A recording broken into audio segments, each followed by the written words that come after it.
Hello there, and welcome to Thank the Maker, a podcast about heroes, princesses, scoundrels, hokey religions, and all things Star Wars. I am not your host, Adam Russell, but I am your host, Nick Ganbarian. And this is Mike Forster. Nick, you did such a great job, dude. Wow, this is crazy. Why is Adam and our other co-host Ryan Key not here?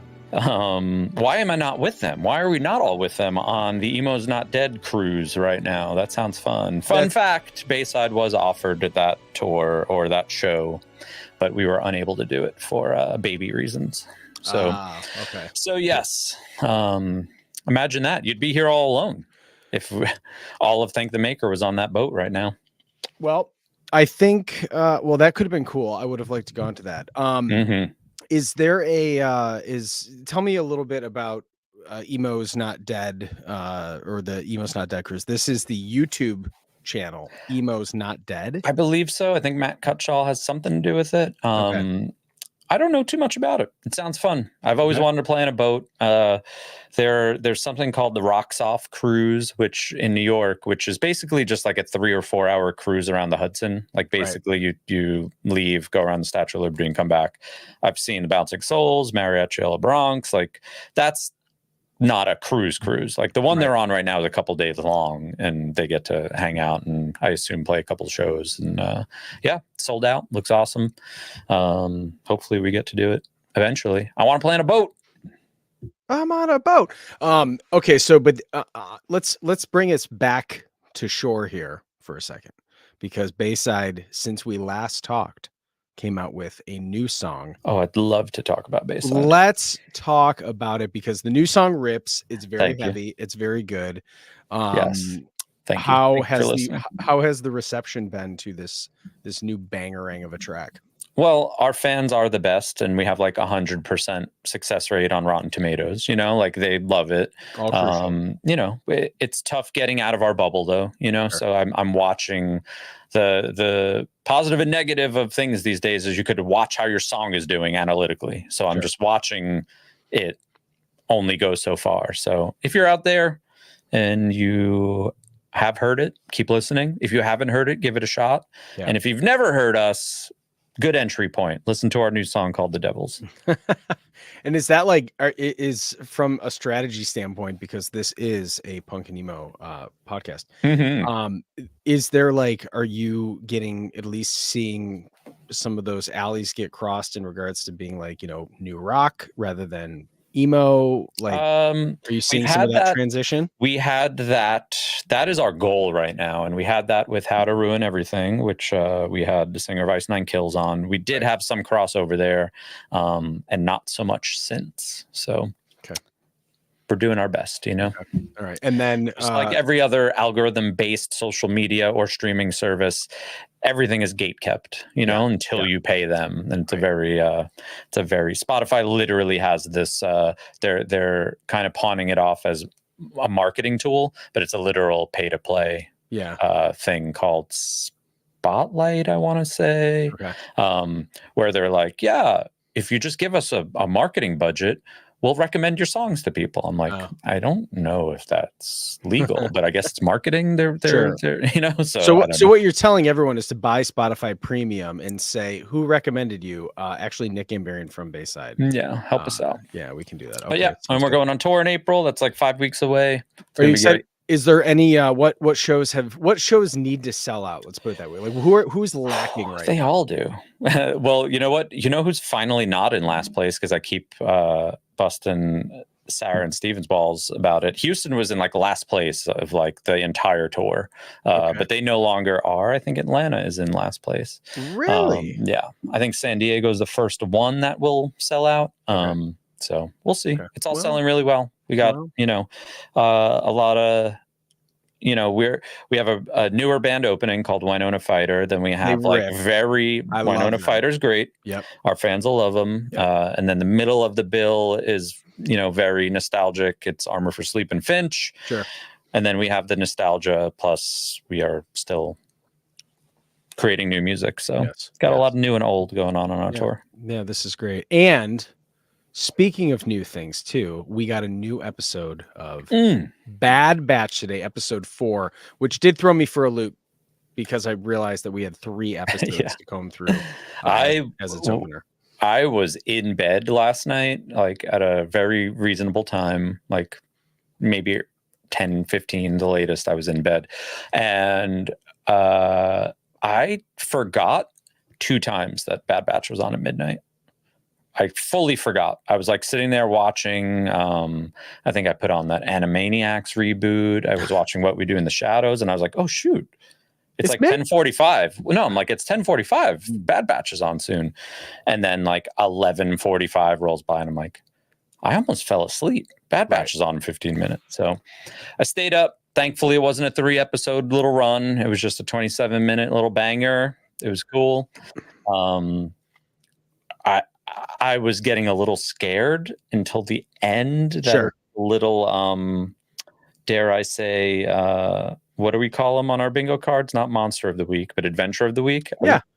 Scared it was Adventure of the Week, but I do think, like, we just pressed the precipice of it not being an Adventure of the Week. Sure, I agree with that because of how it ended. And I think too, in regards to Adventure of the Week, there's always that part of kind of looking at it and saying, was this when we talk about it from like a filler episode, how much of that is also character development in disguise? And I think in this one, this was pretty apparent that we got some serious development from, considering that Omega and Crosshair really haven't liked each other. They've really never been in this situation. It was a pretty awesome way to kind of see their tactics mash up together. You know what? This kind of seems like something for Stolen Plan. So I'm going to suggest that we get into it. Should we get into it? Let's get into it. I'm going to do it. I'm in control of the podcast. You do the button push, which is actually amazing. So if I'm doing an okay job out there, if it seems like it's thank the maker, Adam the Skull Russell production level, I want you to let me know in the comments, please. So make sure you like and subscribe and do all that stuff, because I have to say that. But most importantly, I'm pushing the buttons. So watch me push it. What have you done with those plans? I did it. Okay. Nick, tell us about this episode. All right. It debuted February 27th. Oh, now my fireworks happen. I was giving the thumbs up because Apple's doing that whole thingy thing. Debuted yesterday, February 27th, 2024 on Disney Plus. The episode is called A Different Approach, and the Disney Plus description says, stranded in dangerous territory, Omega and Crosshair must work together, and that's exactly what they did. Runtime was 27 minutes, directed by the vet Saul Ruiz, written by Ezra Nachman, story editor Matt Miknovic, and starring pretty much everyone, reprising all their roles once again. And we got Michelle Ang doing Omega, D. Bradley Baker doing everybody. And then the one newcomer, which, I didn't recognize the voice right away, but, doing research for the show, the Imperial officer named Captain Mann was voiced by Harry Lloyd, who is probably well known in the more nerdier realms as Viserys Targaryen in Game of Thrones. Yes, which is let's see, what that was, Danny's brother that ended up with a nice new gold hat. Okay. When I say gold hat, it means he was literally killed by basically being smelted. Oh, so that's different. He seems like a nice guy. But that was pretty cool. I thought all in all, we had some very classic kind of Star Wars-y moments here. We had you've got your corrupt Imperial kind of pulling tricks on some backwater planet and kind of, letting them know that, that they are the authority here and blah, blah, blah. You kind of, this is a familiar theme, you know what I mean?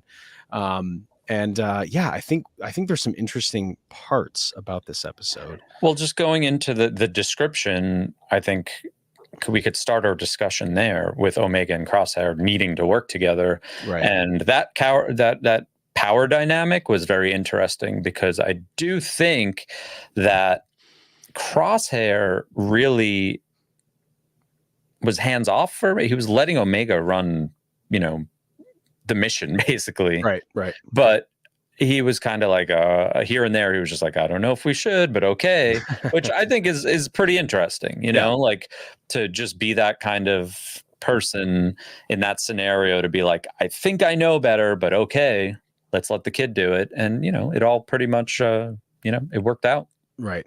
And an opportunity for her to let her skill shine, because Crosshair obviously is aware that he walks like a clone, talks like it looks like a clone, all of these things. And I think probably in his eyes too, he knows that he's probably a higher target to the Empire than Omega might be, right? Because he's literally murdered Imperial officers. He's, he was a POW, but he's also got a ton of dirt on the former regime. I mean, everything about him knows that he's a guy who understands exactly how quickly he would find his fate. Let's put it that way. Yeah, like I think he's expendable and Omega isn't, Right. he could get a blaster bolt to the brain, but Omega couldn't.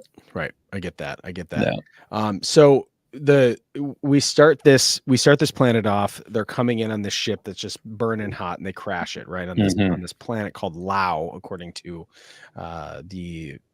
we're based on the subtitles, the fact that the Imperial officer says it. I've never seen this planet before. Yep, new to us. It kind of has a Kajimi vibe to it from the sequels. There's stormtroopers wearing ponchos and cloaks because it's chilly. It is chilly and it almost kind of seemed like the goggles over the helmet is a weird flex to me.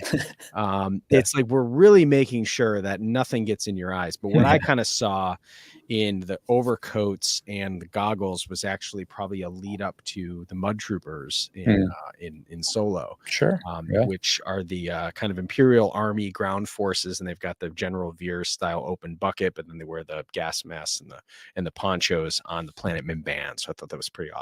But most importantly, I think in this opening kind of establishing a couple of shots here is the hemlock conversation with Nala Say. Quick and meaty little scene right there. And essentially for what Hemlock talks with Nala Say about is he is fully onto her now at this point, that she has been helping Omega the entire time, right? So he has his very, isn't it interesting how Omega samples, right? He talks weird. I hope that your hearing is excellent and that you have at least doubled the amount of time to listen to what I say. It better not be 2 a.m. because I might put you to sleep.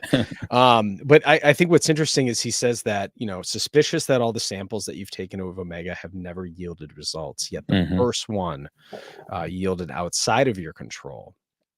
Immediately, but ding, shows that it is an M count transfer confirmed for what they were looking for.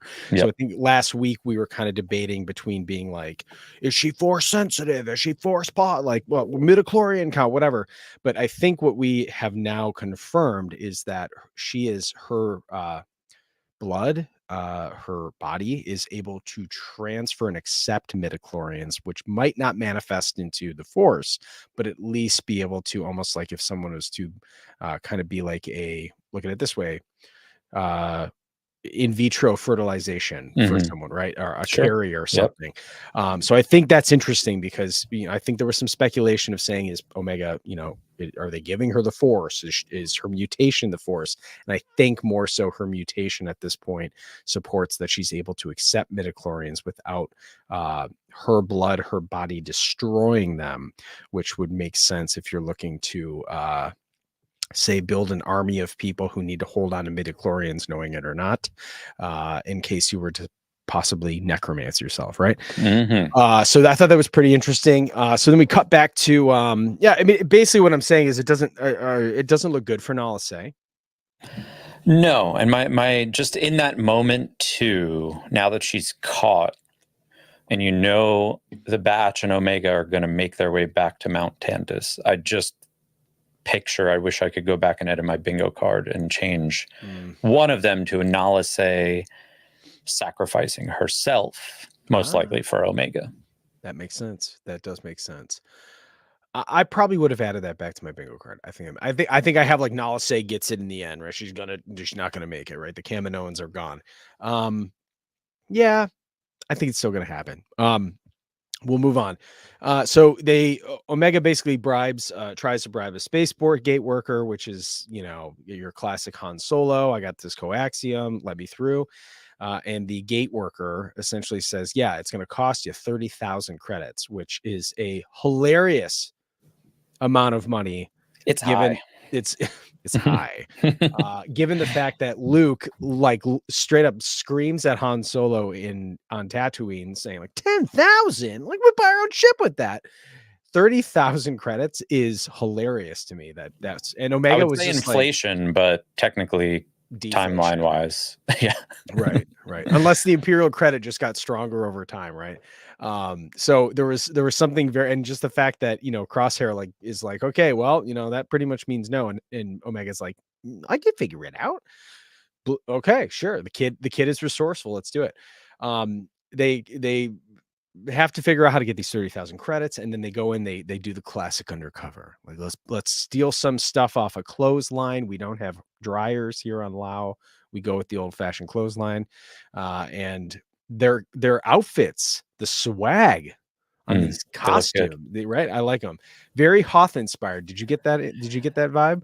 I did. And there was, this kind of post midnight, I'm sleepy, but I'm staying up watching this. I know they're on a cold planet. And I'm like, is it possible Hoth has like seasons? And like, because at this point, I don't think that the officer said they were on Lao, right? Okay. Yes. And I'm like, they're on a cold planet. And I wonder, and in my head, I know you have Hoth on your bingo card. And I'm like, Mike, is this Hoth? Like, I know it's not, it's probably not, but does Hoth have seasons, or is it just always a ice planet? I was just getting a little loopy past midnight. But yeah, the it's more so the cross stitching quilted of pattern. the clothes. Quilted is that's the right word. Yep. That reminds us of the Hoth garb. Yeah, Leia's outfit and Luke's kind of, and that the little hat, right, with the little kind of military brim and the goggles up about. I'm like, oh, this is very Hoth inspired. And then you've got Crosshair's kind of weird like A-wing style. I'm sorry, the Y-wing helmet. That's almost looks like it has just the little face that points out, and it's got this huge chin piece, which I like. And the fact that you cross your face, I'm like, thing's awesome. Yeah, he needed his face covered, I think, pretty like substantially more than Omega. Yeah. So a lot of that episode, he was just like, yeah, I dig that. So they go in, Omega does her thing. If Sid helps her do one thing, it's teach her how to gamble and put it all on black, to quote Matt Skiba from Acolyte Trio. And ends up basically just running the table. She runs the show until an officer comes in. I think everyone else in the cantina besides Omega knew what was about to happen, right? So and I was surprised that Captain Man did not let her lose or did not pull something fast on her, but straight up let her win, and then said, gambling's illegal. Gambling is illegal at Bushwood, sir, and I never slice. Straight up just says, oh yeah, you owe me because it's illegal. So she's like, bro, didn't he just gamble too? Right. She's like, you can't do that. And he's like, what are you going to do about it? I'm going to throw you in jail. Yeah. And so ends up doing this, blah, blah, blah. They end up finding out that they stole Batcher. We got to get this figured out. So they go back into probably the, what would have probably broken this. This would have been the adventure of the week part that you're talking about. But I think in that process of them understanding, there's a lot of conversation between Omega and Crosshair. And I think a lot of that, the debate about it is Crosshair's ability to be able to trust her and watch her also come up with plan B and C and D, which is kind of, we know Crosshair's plan B is always grab a gun and blast. Yeah. And they kind of had that conversation too, where she was just like, said something along the lines of, I don't want to hurt people, which she learned from everybody else because they're always using their stun setting on their blasters. So, yeah, he definitely... That's interesting, though, because that he has that instinct to just grab a blaster, but he's also, I don't know if you want to talk about it now or later, but he's having some hand tremors and missing here and there. So it's interesting that he's still, his instinct is, I want to shoot, but also in the back of his mind, he must be like, well, I'm not as good as I used to be. Right. So, and that is an important point that I think we should talk about, because you have the hand tremor part is essentially whether it's part of his degradation over time, if it's part of his advanced aging. But he is essentially becoming a reg, as they called them. Like, contributions to the team was to understand physics and was to be a sharpshooter and be able to kind of see how things were moving in space, which makes any person a good marksman. And so the fact that he's got this tremor that either shakes his gun or he's not able to like aim as fast or whatever it is, it's for Crosshair. There's a huge reckoning here because he is becoming so regular that he can't rely on his own skills anymore, but also the fact that the Bad Batch used to call standard clones regs, and they thought not lowly of them. They saw them as brothers. That theme comes up a lot, but certainly enough that they knew that they didn't advocate for them to be decommissioned. They made sure that the clones were supposed to be able to retire and they were supposed to be able to like be released and they were supposed to be able to live out their lives. But for Crosshair, it's like he was watching all this happen and still supporting the Empire in this moment. Like he got the opportunity to join the Empire, and it's like he looked back and goes, man, I just like betrayed everybody in this sense, right? So for him to kind of have his own reckoning of going like, you know, you can still be a badass and you can still be a great marksman, but now at this point, if you're just a regular old shot, like, man, there is no one advocating for you now, and you can barely protect yourself. So I think like there's in something very interesting here. And who likes Crosshair besides Omega right now? Like we mentioned earlier, enemy of the Empire. He was a prisoner, and now he's an escaped prisoner.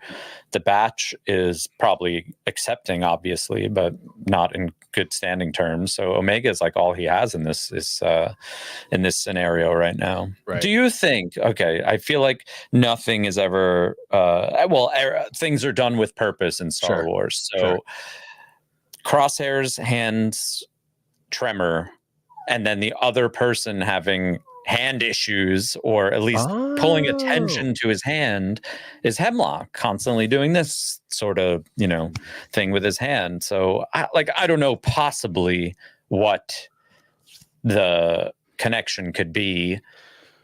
I don't know if it's like extracting power and putting it in Hemlock. Like, is there something there between Crosshair's hand and Hemlock's hand? Okay, so if you're watching this and you're in the comments, I think we need to go back if someone can figure it out, because I think they're actually opposite hands. I think Hemlock's left hand is his gloved hand, and I think Crosshair's right hand is his tremor hand.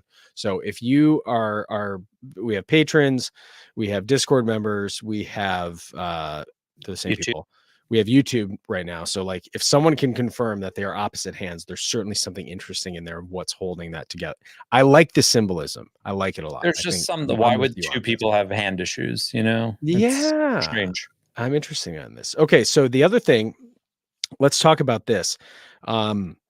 We've got this kid, you got your classic, hey mister, you know, read all about it, kid in New York with the newspaper, right?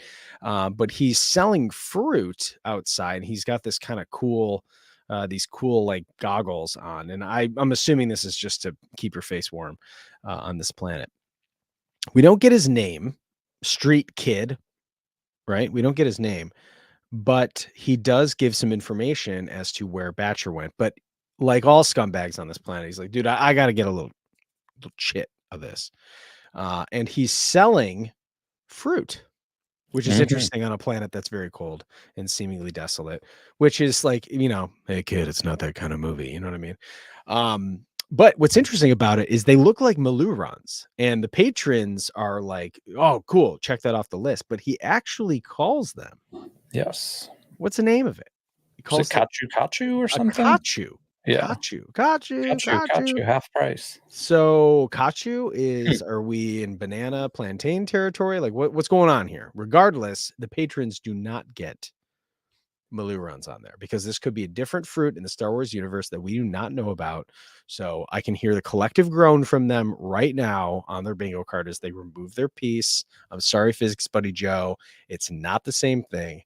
But I think it's interesting. We've got this, you know, you're kind of like feed me information, network of spies, network of people who distrust the Empire, you know, this kind of like you understand truly that these outposts that the Empire is just operating on, the people do not support they are not fans of them. They are struggling to survive. And I think this is where, like, when the sounds of rebellion come through later in the Star Wars galaxy, in the timeline, I think this is where you start to see little conversations, little moments like this, where some people are scumbags, no worries, but like certainly not loyal to the Empire. I think that was interesting. Or the kid just liked dogs. So we get into this point, and I want to bring this up. We'll get into what I'm going to call these references to this other science fiction movie that this podcast happens to love as well. But the point is they get in, we have, they realize that what's interesting about this is that they're shipping off all of the animals off the planet. Animals are illegal.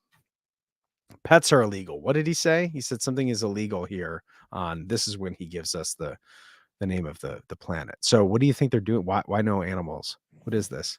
I don't know. It's another really makes you think moment, because we go back to, as Star Wars fans, whatever episode it was in 1, 2, or 3, where Hemlock mentions doing experiments on much larger creatures and stuff. So yes, is there a connection?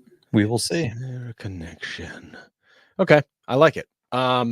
There is something interesting about that, because all of the animals in the cages, there's something fun about it. This is like Easter egg heaven. I knew as soon as this was going to happen. Basically what happened, the Imperials find the crashed ship, originally their shuttle that comes in. The captain comes out, basically says, I want all my credits back. I know who you are. We're going to stop you. And all the stormtroopers are like, we figured out exactly who they are. Hemlock's coming. We know this. And basically Omega looks back and goes, okay, we're Crosshair. We're going to do it your way, which he's geeked. He was like kid in a candy shop. My pleasure, baby. whatever he says. And so they end up getting into this big blast. Omega releases all the hounds, all the women's, all the children's, everybody gets let out, and it's just absolute pandemonium. And then they end up escaping before Hemlock arrives and says, follow that ship. And then, did you get a little teary-eyed? Did you get a little teary-eyed at this one? Because I definitely was like, boo. The Bad Batch. I didn't necessarily. Okay.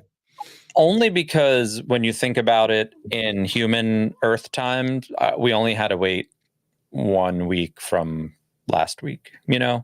Like storytelling wise, canonically, it's been months since they've seen each other. Yep. A lot has happened. Right. But we only, found out about that time passing last week. So Right. I only had to wait 1 week to watch them get back together. Well, that's true. But how long has it been since Crosshair has seen them?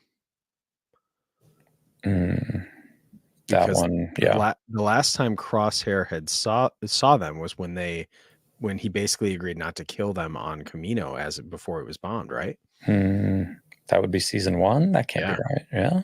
Am I right? No, I don't know, but that seems like. Can people comment? I think we're right. I think we are right. Watch this. People are gonna be like, dude, you missed a whole 4-episode arc. Don't you remember this? But I think, I think that's what happened. It's possible. It's entirely possible. So we get this moment, this really beautiful moment where they actually land on. We've seen this planet before. This is actually where they helped get the weapons to. Do we call them Rylothians? Yeah, I think it's right. Yeah, that sounds right. Because I know, if we're Citizens of Ryloth. Yeah, citizens of Ryloth, right? So, basically starting off in season 1, they deliver. What was his OG? What was his name? Oh my gosh, this is bad. We have a Star Wars podcast. But the Bad Batch deliver these weapons to help with defend Ryloth. And of course, all Twi'lek. There's more than just Twi'leks who live on Ryloth. But most importantly, we've seen this planet before. It's on one of the moons of Ryloth. Beautiful orange planet in the background. It's so rad. And then we already see they're pulling in. We see the Havoc Marauder right there, and I'm like, oh, this is going to be cool. Crosshair tells Omega as she sends out the long range beacon, this is the coordinates. He says they could be dead. So he truly, Crosshair has no idea has no idea that I think at this point he knows that Tech is gone, or I'm sure that I think they told him that Tech had been killed and his friends too, or whatever. So he has no idea if they're gone. Shows up, sees the Havoc Marauder there. Wrecker is the first one to see her. They hug. She cries. He has tears. Hunter comes out trying to be as smooth as he can. He's not smooth. He's like, oh my gosh, this is amazing. Okay. And then Crosshair, they look up and they're like, who helped you? Yeah. And Crosshair walks out and they're like, what? But I do like the line too of them saying, like, we crossed the galaxy 4 or 5 times looking for you, and you're the one, and then you wound up finding us. I'm like, yeah, that's pretty cool. That was beautiful. But to see Crosshair there, that I don't want to, I mean, it's tension, right? There was a lot of unsaid emotion going on between those three, right? And for Omega, that has largely been kind of the mediator between all of them. It's pretty like, oh man, it cut at the right time for dramatic television, 100%. But I was like, oh, get me to next week. Yeah. So I think to have in this point of the show, knowing how shows are made, I think having it cut this way and having the Bad Batch reunited in this most complete form by episode 4, technically 2, I think it was the right move. Do you agree? Yeah, I mean, when you think about it, we have 11 episodes left, and there's a couple of double episode weeks. I think there's 2 double episode weeks, I want to say. Okay. So yeah, it's good. It's 4 episodes in, but it's really only 2 weeks in now that we have a full, as far, I mean, does Echo come back into play? Oh, I hope so. Maybe Rex. I really hope so. But for now, it seems like the crew is going to be, I mean, what comes next? Do you think why do they have to go back to Mount Tantus if they're together? Rescue Nala Se? Like, what is the reason? iPhone is like, dude, we want you to go back to Tannis. Thumbs up.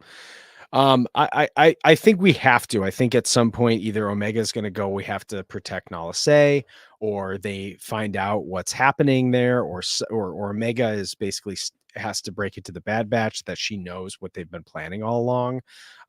Maybe there's something's going to happen that's going to draw them back. We know that the TX, the special trooper, is going to still be involved. There's just so many things still on the table. I think that Asajj Ventress, in the trailer. Like there's so much. So I really wonder if those wind up being flashbacks. Yeah, at this point, we'll see. Yeah. It's interesting. It could be very well. Project Necromancer. Like, let's try to bring Asajj back. Does it work? Yeah. So yeah, we're not going to speculate, but certainly that is interesting. I like that. A couple of things for our discussion before we jump into our mini den of antiquities is we talked about the MCOT transfer, which is important. And what was interesting about Nala Se, I know we didn't talk about this in our notes at the time, but Nala Se saying that this false positive, this M count transfer could have been a aberration, which clinically, dictionarily says that it is almost an unwelcomed change, break from normal, whatever this is.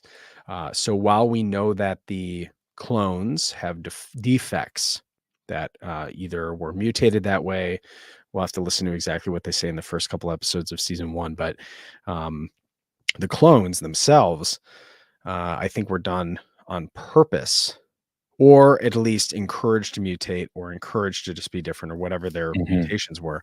But it kind of seems like Omega was an accident. You and I talked about this a little bit, an aberration. That line maybe opens the door. For me, there's two things there. Nala Se could be just lying to protect Omega, saying she was an aberration, she wasn't mutated, or the opposite. Right. It was a freak accident. But then there would also be Emery. So there's 2 accidents of female clones being made. So I don't know. It's interesting. I could see Nala Se just she's clearly lying because she's saying it's an aberration, and she's not saying that she was covering anything up. She's just saying, hey, it happens, you know? Right. And then also the other part of that lie could be, oh yeah, she was a mistake too. You know, Omega was a mistake also. So we don't know yet. Interesting choice of words. Yeah, I like it. So let's also look at the fact that as we get into is there anything else that we think is like the most important part of this seemingly adventure of the week, but very much a character development moment? No, we covered everything as we were kind of doing that little overview there.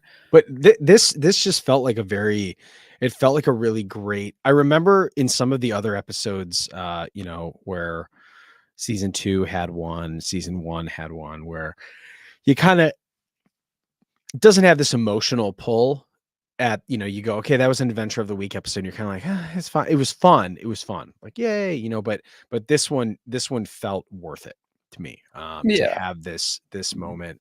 And I'm sure the ending had a little bit to do with it, but all in all, I think just knowing that this is the final season, that they are definitely making choices to kind of support what I think is going to be the final development of these characters, to see how they interact, to see where they're supposed to be, all of that. So all in all, I think this was a great episode, but we'll talk about that. And I love you, I know.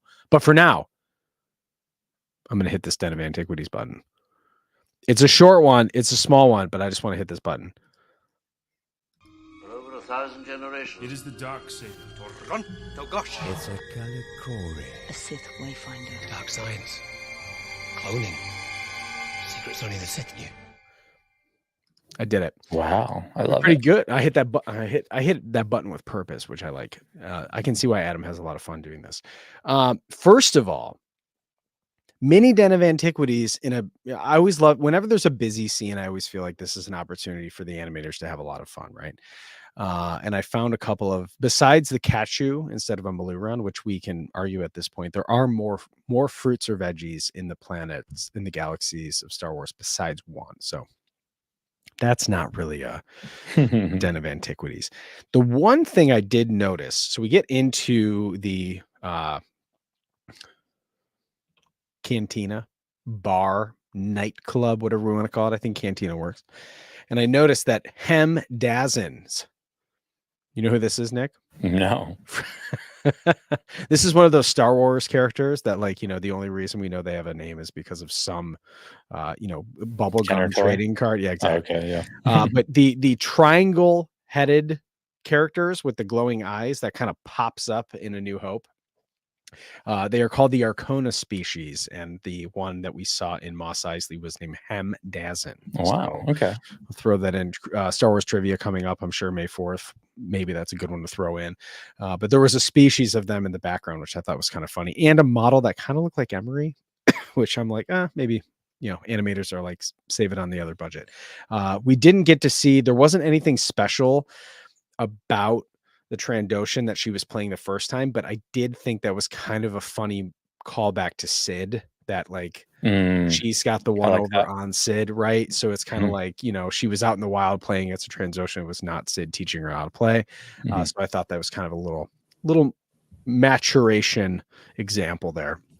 The cups that they're serving in the cantina are the classic Tupperware Sweet Saver, classic A New Hope, white plastic cup, fill it up with blue milk and A New Hope. Exactly. Good catch, because I did not see that. Yeah. So I think they've had those in there a couple of times. I think at this point there is a generic asset list, and white Tupperware Sweet Savers from the early 1970s, I think, is on the list, and they're using it. So I like that. I did notice the Eastern Star. She automatically wins, right? Did you get, like, were those intentionally colored like Sabine's armor? They look like it. Yeah. For a show that is so drab, when you see color, it's hard not to recognize it. That's the first thing I thought of, was like, oh dang, that's very like Sabine Wren. So I thought, I don't know if that was a specific, but the purple and the painted kind of roughed up yellow, I was like, that's got to be a nice little throwback there. And I also noticed, you and I were talking about this when we were talking about the episode, the Imperial pill shape, right? We see this all the time. The Death Star walls, as a lot of people refer to it, were all over in the gated dock. But they had very apparent, and I don't know if this is an asset reuse, but they were very, very much Mandalorian Iron Hearts, the triangle with the box in it. As soon as I pointed that out, you were like, oh, whoa. Yeah, interesting. So Imperial on the inside, Mandalorian on the out. Like, what were they made out of? Beskar? Was this a way to keep animals in? Like, what was this? It could have just been an asset reuse, right? Those could have been somewhere that they used from the Siege of Mandalore, whatever that was. But the important part is like that shape in Star Wars now is very meaningful. So I thought that was interesting. Yeah, I don't. I mean, speculate for a second. I mean, what that was involved a lot of animals and creatures. Like, besides like a mythosaur, is there any Mandalorian animal you could think that they might have been like capturing? I have no idea. I have no idea. But anyways, it's something to bring on. Maybe we'll ask a couple of people that we know that worked on the show, and they might have just said, oh, dude, we were just running out of time. We just needed to put something cool there. And I would have gone, honestly, that's fine. But that won't stop me from making up ridiculous claims on the internet. So that's their fault. The other part that I thought was really funny was the very first the very first crate that one of the stormtroopers picks up to move has none other than what iconic sequel sound, Nick? That's a porg. That's a porg, porg, Mike. That is a porg. So once again, this show is jumping all the way to the sequels, and they have put a porg sound, whatever that is. That there was a porg and maybe a couple of porgs in that box, which I thought was awesome. Now we are going to get into my favorite part, which is the Jurassic Park references. I see that people in the YouTube comments are already like, we picked that up. We totally got that. And I love this. The biggest thing for me is that we look at, okay, so we have the, we'll get into it. But one of the first things I noticed was the gates walking into the actual spaceport had those stone columns, the iconic Jurassic Park gate, right? I was like, oh, that's kind of cool. That's what it reminded me of. And then as we get inside, Omega goes and releases all of the animals, right? Before this, I'm sorry, I'm jumping ahead. That gate, and they have a crane that's moving large crates around, reminded me straight up when they were moving the velociraptors through the gates and through the cages, trying to get them into the raptor paddock. And you just see it shaking and you hear that sound and there's just and it's trying to move in. I was like, that is exactly straight out of Jurassic Park, right? And then double down, triple down, quadruple down. Omega hits the button, releases all of these animals, and none other than, almost to a T, besides the head shape, tannish, ostrich-looking animals that were exactly like the running of the Gallimimus when Tim and Lex and Alan Grant watch the T-Rex kind of come out of the trees and crush one of them. And they're behind the log and it's jumping over. Yeah. They're running like a herd. Yeah, well, I think they're running right towards us. Gallimimus. So that was I picked that up right away. They looked exactly like them. And for all the people who are kind of saying, well, maybe the sound that one of those animals makes as it walks by is the curiosity coo of a Dilophosaurus.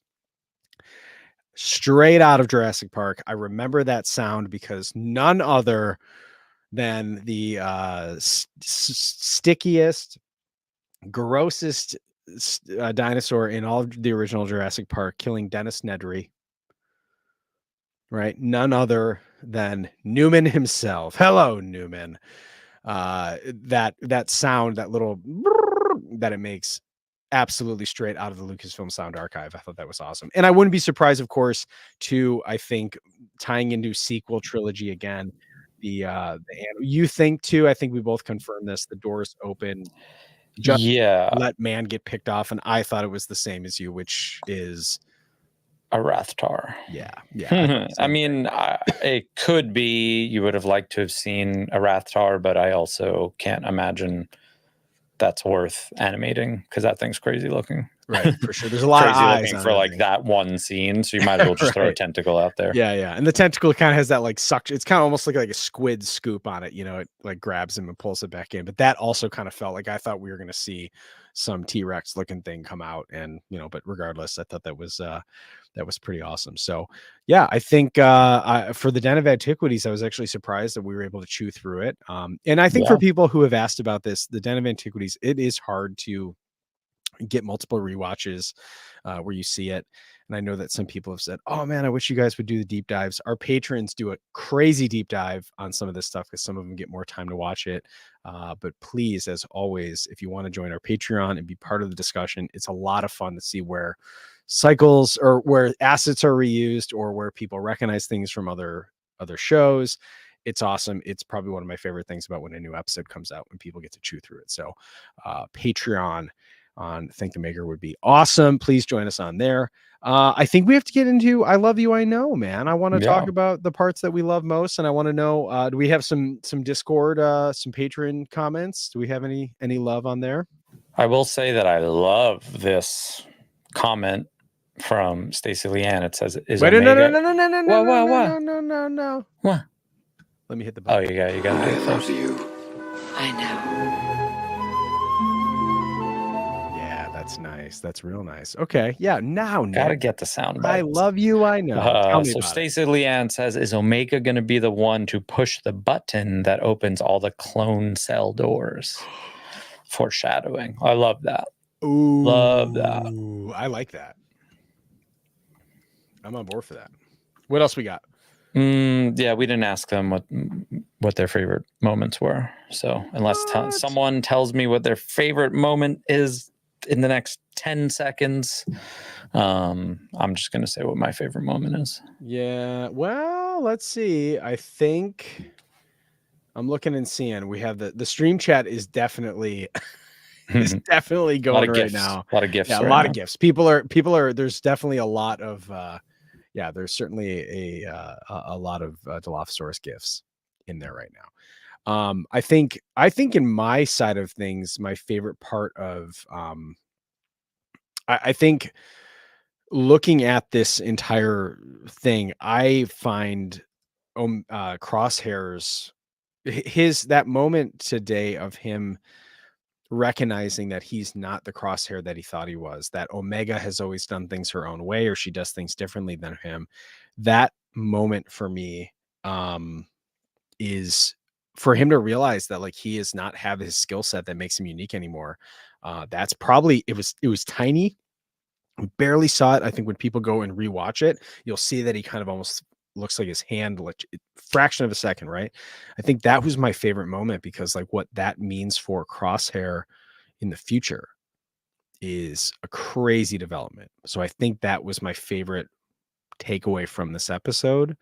But I love a good chaotic 1990s film moment. And so letting out all of the creatures to just cause utter chaos is my actual favorite part of this episode. But, Okay, I found a couple more comments. Okay. So Sky's the Limit says, "I know I say this every episode, but I love Omega. She is the heart of the series, and I might even say of this era of Star Wars. Her reunion with the boys had me crying tears of pure joy in public, nonetheless." Yeah. And let's see what else we got here.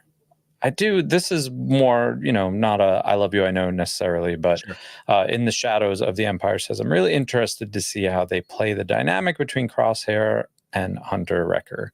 Yeah. So are they still going to be like bitching at each other, or is Crosshair just going to be like, "Okay, I'm back, baby. That's a good point. I'm back. Here we go." Good point. I guess he was never really like, what would he be coming back from? Because he was kind of a jerk, really, in the first episode right away. Then once he saw in the first episode of the series, when he saw Hunter let Caleb go, he was a jerk from that point on. You knew that something was wrong. Soldiers follow orders. Yeah, that's right. Okay, Nick, what do you think about for you? Yeah, I mean, easy choice because, like I said earlier, it seemed I was wondering if it was going to be an adventure of the week. Yeah. But when you pull back the curtain a little bit and you see that it was a character development and a relationship development episode, Crosshair and Omega, And then you see the reunion at the end. The reunion is the best part. I love seeing Wrecker cry because he's just a big, emo teddy bear jock, whatever you want to call him. He's all those things. Yeah. So that's I don't know how else to I don't know what else I would pick. I like that. I love it. So I think all in all, for this episode, this is going to be one of those, you look back and you might rewatch it just for the final moment, just to get that big hug. But all in all, for me, this season, the weight of this season, it just feels heavy, man. It just feels like because we know that it's going to be the series finale. We know how D. Bradley Baker has talked about it. There is a lot riding on this, and there's so many opportunities they can take with it. Every week at this point gets me excited to figure out like how much further they're going to progress the show. We know that Asajj Ventress is in it. I'm very interested to see who else shows up. Our bingo cards. I don't think are we talking about bingo cards yet, because we also can go through and I don't think we got any. I think we're ready to talk about bingo cards, and all that we can say is nobody got any. Dang, that was a strikeout today. Okay. Everybody swing and a miss. Okay, so our bingo, this is kind of one of those ones where you're playing bingo and someone calls out a number and everyone kind of looks around at each other and they go, they're like, next number. Yeah, pick a new number. Right. So next episode, we'll get a next episode in about a week. We will watch it. We will see who wins the bingo. And I think that pretty much does it. We're at it. Nick, just you and I were able to get to almost an hour. I'm very proud of us. We talked about an episode that was because we talked about Bayside for like the first 10 minutes. That's okay. For me personally, I love that. I think that's great. So definitely let us know what else is coming up. I think we have a couple things on the horizon for our other little project that we do called Mash Isley. Yep. And that's pretty exciting. And sooner than later, San Diego will be on sale. Yep. And then probably about a month later, Atlanta will be on sale. Yeah. So just keep an eye on all those socials. Sure. And reminder, last year, San Diego Comic-Con weekend, Mosh Isley sold out. So we're going to assume it's going to sell out again. So if that at all frightens you into buying tickets quicker, good. Yes, that's exactly right. But we're super excited. We're actually testing out a couple ideas that we'll talk about soon to kind of make that experience fresh, make it exciting for people, making sure that we, I think a lot of people have gotten the merch. They're excited about that. They like the idea. They go collect a shirt, collect a poster from the show. So we'll make sure that we do all that. And I'm super excited about that. So like and subscribe. We can't tell you enough how much we're trying to grow the YouTube page. So if you could make sure you like the stream. We have a lot of people that love to comment and be a part of the stream, but they don't like the stream, which you have to do. That helps us, right? And we also have a couple other. We kind of got a big thing coming up in a couple of weeks that we are going to talk about, and that's exciting. What's that? We can't talk about it because Adam's not here. Oh, okay. Yeah. So, that thing. Oh yeah, that. Oh yeah, there is a thing. Yeah, it's cool. It's exciting, and we're pretty stoked about that. So, lots of great things. Make sure that you are buying your tickets to come see Bayside in your town, in your vicinity, within your large metropolitan region, in your state. Maybe cross state lines if you need to, and I think that works. So, with that being said, Nick, is there anything else you want to add? Good job, Mike. That's what I want to add. Dude, thank you so much. I hit all these buttons really, really, really hard. I'm going to hit this outro, and I'm going to do this because Adam made this whole video for me and makes it super easy. So, Nicholas, I love you. I will talk to you very soon. And see everyone. May the Force be with you guys. May the Force be with you.